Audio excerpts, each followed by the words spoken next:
Hi, this is John with WTI. And as one of my friends always says, clean the wheels first.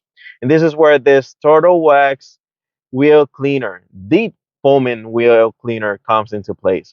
So the way that I like to use this, and the first time that I actually did use this, I was so surprised due to all the dirt and the actual liquid and how everything changed.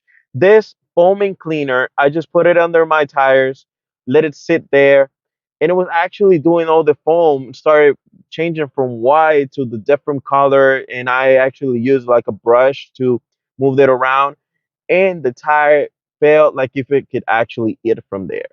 It's a nice appliance and has a powerful formula that you can actually apply it in your tires. And automatically, in the moment, I had that the tires were looking really clean, and I saw the dirt that actually came out of the rims in the whole tire.